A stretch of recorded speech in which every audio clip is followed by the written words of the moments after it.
Stock market ಮೇಲೋಯ್ತು ಅಂತಂದ್ರೆ ಗೂಳಿ ಓಟ ಅಂತಂತಾರೆ. ಅದೇ ಕೆಳಗ್ ಬಂತು ಅಂದ್ರೆ ಕರಡಿ ಕುಣಿತ ಅಂತಾರೆ. ಬುಲ್ ಬೇರ್ ಯಾಕೆ ಲಯನ್ ಅಥವಾ ಟೈಗರ್ ಅಂತ ಕರೆಯಲ್ಲ ಗೊತ್ತಾ?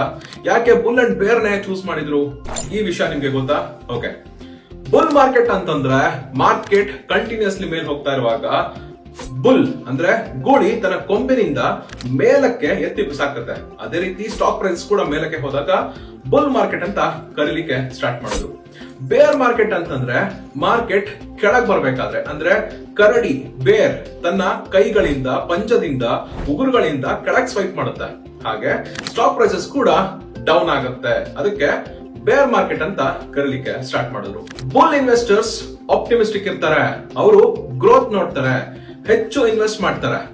ಬೇರ್ ಇನ್ವೆಸ್ಟರ್ಸ್ ಕಾಶಿಯಸ್ ಇರ್ತಾರೆ, ಅವರು ಸೆಲ್ಲಿಂಗ್ ಸೈಡ್ ಅಲ್ಲಿ ಇರ್ತಾರೆ. ಫಾರ್ ಎಕ್ಸಾಂಪಲ್ 2020-2021 ಕೋವಿಡ್ ಆದ ಮೇಲೆ ಮಾರ್ಕೆಟ್ ಅಲ್ಲಿ ರ್ಯಾಲಿ ಬಂತು, ಬುಲ್ ರ್ಯಾಲಿ.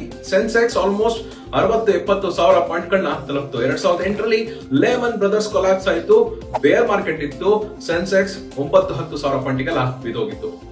ಈ ಟರ್ಮ್ಸ್ ಬುಲ್ ಅಂಡ್ ಬೇರ್ 18th ಸೆಂಚುರಿ ಲಂಡನ್ ಇಂದ ಬಂದಿರುವಂತದ್ದು. ಅಲ್ಲಿ ಬೇರ್ ಸ್ಕಿನ್ ಟ್ರೇಡರ್ಸ್ ಫ್ಯೂಚರ್ಸ್ ಪ್ರೈಸಸ್ ಮೇಲೆ ಬೆಟ್ ಮಾಡ್ತಾ ಇದ್ರು, ಮಾರ್ಕೆಟ್ ಡೌನ್ ಮಾಡೋಕೆ ಅವರು ಪ್ರಯತ್ನ ಪಡ್ತಾ ಇದ್ರು. ಆದ್ರಿಂದ ಬೇರಿಶ್ ಅನ್ನೋ ವರ್ಡ್ ಹುಟ್ಕೋತು. ಹಾಗೆ ಅದರ ಆಪೋಸಿಟ್ ಆಕ್ಷನ್ ಮಾಡೋದನ್ನ ಬುಲ್ ಅಂತ ಕರೀಲಿಕ್ಕೆ ಸ್ಟಾರ್ಟ್ ಮಾಡಿದ್ರು ಅಂತ. ಬುಲ್ ವರ್ಸಸ್ ಬೇರ್ ಮಾರ್ಕೆಟ್ ನ ಯುದ್ಧ ಯಾವತ್ತೂ ನಿಲ್ಲೋದಿಲ್ಲ. ನೀವು ಯಾವ ಸೈಡ್? ಕಮೆಂಟ್ ಮಾಡಿ.